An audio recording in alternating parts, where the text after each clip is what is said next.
ಎಲ್ಲರಿಗೂ ನಮಸ್ಕಾರ. Welcome back to our YouTube channel. ನಾನು ನಿಮ್ಮ ರುಚಿತಾ ಅಚ್ಚು. ನಾನಿವತ್ತು ತುಂಬಾ ಈಸಿಯಾಗಿ ಕಾಬೂಲ್ ಕಡಲೆಗೊಜ್ಜು ಯಾವ ರೀತಿ ಮಾಡೋದು ಅಂತ ತೋರಿಸ್ತಾ ಇದ್ದೀನಿ. ಬನ್ನಿ ನೋಡೋಣ.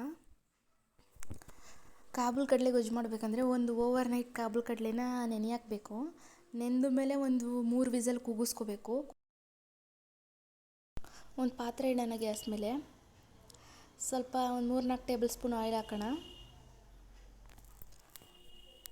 ಆಯಿಲ್ ಬಿಸಿ ಆದಮೇಲೆ ಸ್ವಲ್ಪ ಕಸೂರಿ ಮೇಥಿ, ಒಂದು ಪೀಸ್ ಚಕ್ಕೆ, ಒಂದು ಪೀಸ್ ಲವಂಗ,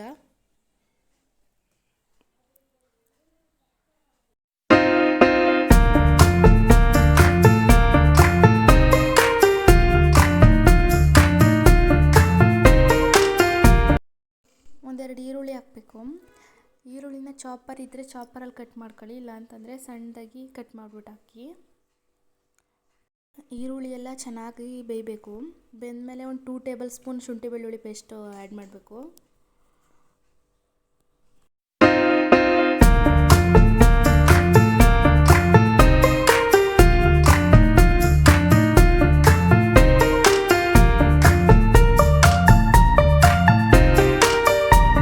ಒಂದು 4 ಟೊಮೊಟೊ ಹಣ್ಣನ್ನ ಚಾಪ್ ಮಾಡಿಬಿಟ್ಟು ಹಾಕಬೇಕು. ಚಾಪರ್ ಇಲ್ಲ ಅಂತಂದರೆ ಮಿಕ್ಸಿಲಿ ಗ್ರೈಂಡ್ ಮಾಡಿಬಿಟ್ಟು ಪೇಸ್ಟ್ ಥರ ಹಾಕಬೇಕು. ಟೊಮೊಟೊ ಚೆನ್ನಾಗಿ ಬೆಂದು ಹಸಿ ಸ್ಮೆಲ್ ಹೋದ್ಮೇಲೆ ಒಂದು 1/2 ಟೇಬಲ್ ಸ್ಪೂನ್ ಅರಿಶಿನ ಪುಡಿ ಆ್ಯಡ್ ಮಾಡ್ಕೋಬೇಕು.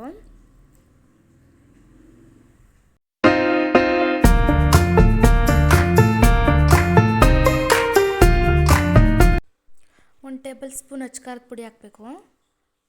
ಒಂದು 1/2 ಟೇಬಲ್ ಸ್ಪೂನ್ ಧನಿಯಾ ಪುಡಿ ಹಾಕಬೇಕು. ನಿಮಗೆ ಗರಂ ಮಸಾಲ ಬೇಕು ಅಂದರೆ ಒಂದು 1/2 ಟೇಬಲ್ ಸ್ಪೂನ್ ಗರಂ ಮಸಾಲ ಹಾಕಬೇಕು.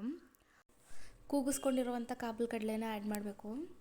ಕಾಬೂಲ್ ಕಡಲೆಗೆ ಉಪ್ಪು ಹಾಕ್ಬಿಟ್ಟು ಕೂಗಿಸ್ಕೋಬೇಕು.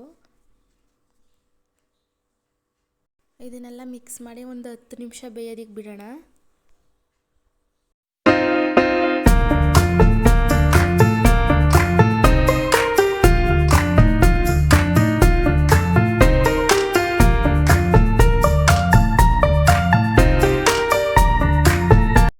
ನೋಡ್ಬೋದು ಆಗಿದೆ ಯಾವ ರೀತಿ ಅಂತ.